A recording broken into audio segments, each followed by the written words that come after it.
a dark substance that carried empires, preserved religions, censored ideas, recorded revolutions, and shaped human civilization. But how did it all begin?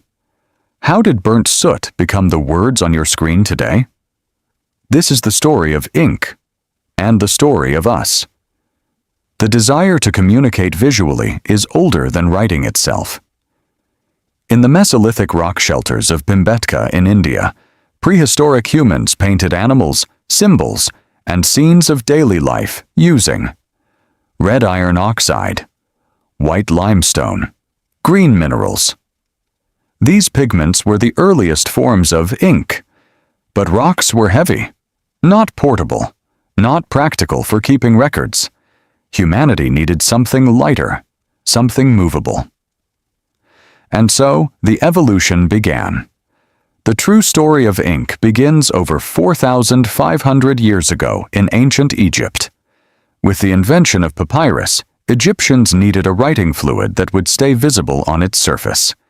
They created black ink from lamp black, soot from oil lamps, mixed with water, bound together with natural gum.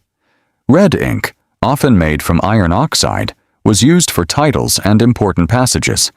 Even tattoos in ancient Egypt used dark pigments symbolizing life and fertility. Ink was not just practical, it was symbolic. In China, during the Shang dynasty, scholars perfected carbon-based ink. They formed solid ink sticks made of soot and animal glue. To use them, the stick was ground on a stone with water. This ink was incredibly stable.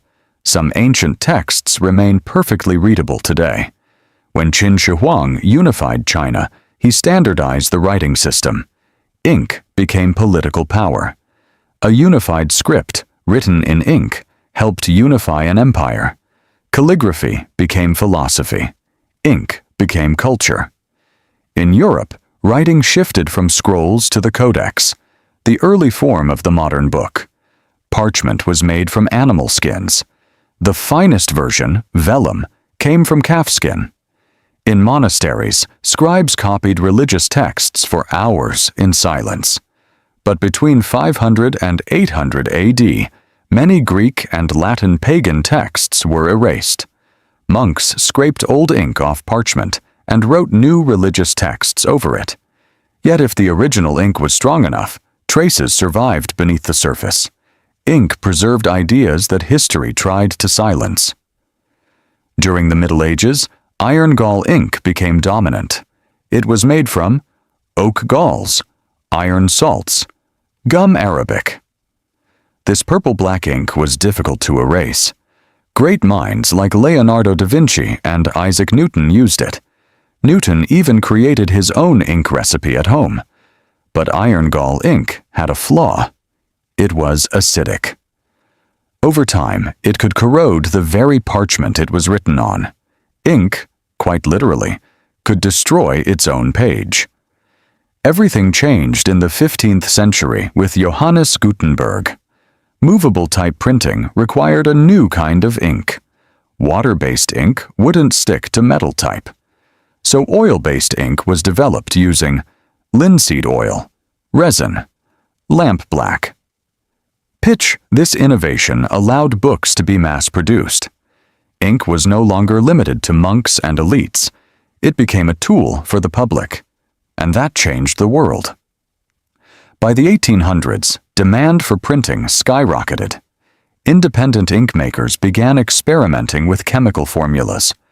While searching for a malaria cure, William Henry Perkin accidentally discovered synthetic dyes. These dyes revolutionized colored inks.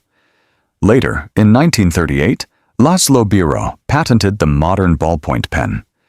Ink became portable, affordable, and accessible to everyone. Writing was no longer a ritual. It was everyday life. Today, ink surrounds us. Inkjet printers spray microscopic droplets onto paper. Tattoo ink transforms skin into storytelling.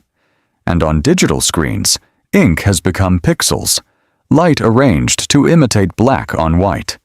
We may type more than we write, but ink has not disappeared. it has evolved. From soot in ancient fires, to sacred manuscripts, to Renaissance workshops, to glowing digital screens. The evolution of ink is the story of human imagination. We burned matter and turned its ashes into meaning. And every time you sign your name, you continue that story. If you enjoyed this journey, don't forget to like, subscribe, and comment. What historical invention should we explore next?